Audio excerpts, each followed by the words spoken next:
ગુજરાતના મંત્રીઓને એમની સ્ક્રિપ્ટ બહારનો પ્રશ્ન પૂછો એટલે એ રઘવાયા થઈ જાય. આવું અમે શા માટે કહી રહ્યા છે? તો આવી ઘટના આપણે અવારનવાર જોઈ છે. અને તાજેતરના જ 2 કેસની વાત કરું તો થોડા સમય પહેલાં અર્જુન મોઢવાડે અને રાજપા ગઢવીની જે જમીન વિવાદવાળો પ્રશ્ન પૂછવામાં આવ્યો તો અર્જુન મોઢવાડે માઇક કાઢીને ત્યાંથી ઊભી પૂછડીએ ભાગી ગયા. હવે આવી જ ઘટના જીતુ વાઘાણી સાથે થઈ છે. જીતુ વાઘાણી છેલ્લા ઘણા સમયથી ચર્ચામાં છે. તેમના કામના કારણે નહીં પણ તેમના મૌનના કારણે. ખેડૂતો છેલ્લા ઘણા સમયથી વીજપોલની સમસ્યાને લઈને વિરોધ કરી રહ્યા છે, જેના કારણે પોલીસ દ્વારા તેમના પર અત્યાચાર પણ ગુજારવામાં આવી રહ્યા છે.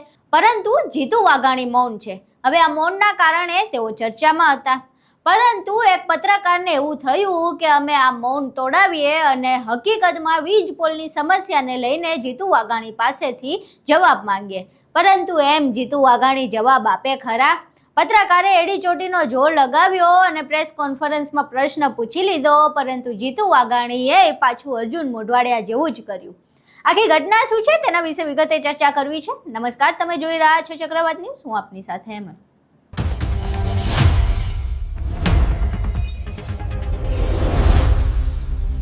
વડાપ્રધાન નરેન્દ્ર મોદીના શાસનના 12 વર્ષના માટે પ્રેસ કોન્ફરન્સ કરવામાં આવી હતી.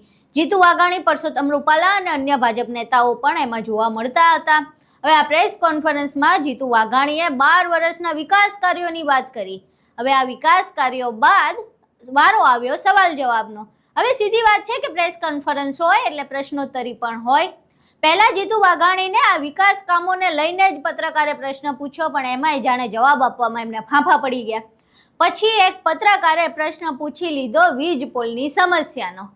હવે જીતુ વાઘાણીએ જે જવાબ આપ્યો એ સાંભળીને તમને નવાઈ લાગશે. જીતુ વાઘાણીએ એવું કહ્યું કે આ પ્રેસ કોન્ફરન્સ તો વિકાસ કામોની છે. વિકાસ કામોનો સવાલ હોય તો પૂછો, બાકી આના મુદ્દે ક્યારેક પછી ચર્ચા કરીશું. હવે ક્યારે પછી એ તો જીતુ વાઘાણી સાહેબ જ સાંભળે. પહેલા એ પ્રેસ કોન્ફરન્સનો એ નજારો જોઈએ. મેં અમારી શરૂઆતમાં જ આપણે વાત કરી કે આજની અમારી આ પ્રેસ કોન્ફરન્સ, કારણ કે અમારો જે હેતુ છે આ હેતુ 12 વર્ષ એ જનકલ્યાણના, વિકાસના અને વિશ્વાસના છે. આ વાત લોકો સુધી પહોંચે એમના માટે મેં મારી વાતમાં શરૂઆતમાં કરી છે કે આજની આપણી પ્રેસ કોન્ફરન્સ અમે આ મુદ્દા પૂરતી સીમિત રાખી છે. જ્યારે પણ બીજી વાતો આવશે ત્યારે ચોક્કસ કરીશું, પણ અમારી આ વાત આપણા થકી સમાજ જીવનમાં, સમાજની વ્યવસ્થામાં પહોંચે અને આત્મવિશ્વાસનો રણકો દરેક નાગરિકમાં આવી આપ સૌને વિનંતી કરું. Thank you. Thank you. Thank you. હજી કોઈ એવી યોજના છે અમલની અંદર આવી નથી અને કોઈ નદીનું જોડાણ થયું નથી. સૌની યોજનાની વાત કરી. સૌની યોજના એ નર્મદાનું પાણી આપણા ડેમ સુધી, મને એમ છે આપણા રાજી ડેમ સુધી પહોંચ્યું છે. આ યોજનાની વાત અમે કરી છે. સૌની યોજના નદીઓ જોડવાની કામગીરી એ માની ભૂપેન્દ્રભાઈ વાત કરી છે. એ કામગીરી સતત અવિરતપણે આખી ટેકનિકલ વ્યવસ્થાઓના સાથે થશે. પણ આજની અમારી વાત એ 12 વર્ષના વિશ્વાસ, વિકાસ અને લોકકલ્યાણના કામની વાતો છે. Thank you. અહીં તમે દ્રશ્યો જોયા જેમાં પ્રેસ કોન્ફરન્સમાં સવાલોથી બચીને કેવી રીતે જીતુ વાઘાણી નીકળી જાય છે. હવે ન ફક્ત સવાલોથી પરંતુ જીતુ વાઘાણી ખેડૂતોની સમસ્યાને પીઠ બતાવીને ભાગી જાય છે. હવે પ્રશ્ન થઈ રહ્યો છે કે જ્યારે તમે મંત્રી છો, તમને વિભાગ સોંપવામાં આવ્યો છે, તો પછી પ્રશ્નો પણ તમને જ હોય ને.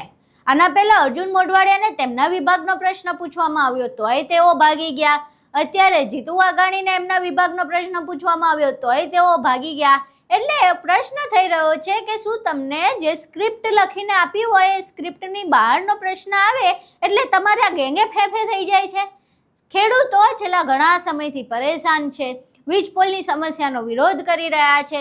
જ્યારે વિરોધ કરે તો પોલીસને હાથો બનાવવામાં આવે, પોલીસ તેમના ઉપર દંડા વરસાવે, એમના ખેતરમાંથી 45-50 ડિગ્રી તાપમાં તેમને ઢસડવામાં આવે, બાળકોની અટકાયત કરવામાં આવે.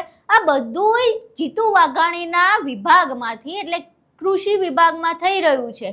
હવે જ્યારે ખેડૂતો આજે આ મુદ્દાને લઈને, આ સમસ્યાને લઈને ગાંધીનગર ખાતે આવવા પહોંચ્યા છે, ટ્રેક્ટર રેલીનું આયોજન કર્યું છે, આવડું મોટું વિરોધ પ્રદર્શન ગુજરાતમાં થઈ રહ્યો છે, પણ એ વિભાગના મંત્રી શ્રી પાસે એનો એક પણ જવાબ નથી.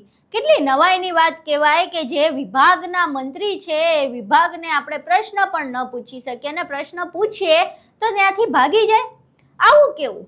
હવે જીતુ વાઘાણીએ તો ખેડૂતોને અને ખેડૂતોની સમસ્યાને પીઠ બતાવી દીધી છે, પરંતુ આ આખી સમસ્યા અને જીતુ વાઘાણીના વર્તન વિશે તમારું શું માનવું છે? શું તમને પણ એવું લાગે છે કે મંત્રીઓને સ્ક્રિપ્ટ બહારનો પ્રશ્ન પૂછવામાં આવે એટલે તેઓ રઘવાઈ જાય છે? તમારું આ મામલે શું માનવું છે? તમારા મંતવ્યો અમને કોમેન્ટ બોક્સમાં જરૂર જણાવજો. વિડીયો પસંદ આવ્યો હોય તો વિડીયોને લાઇક કરજો, શેર કરજો અને અમારી ચેનલને સબસ્ક્રાઇબ કરવાનું ભૂલશો નહીં. નમસ્કાર.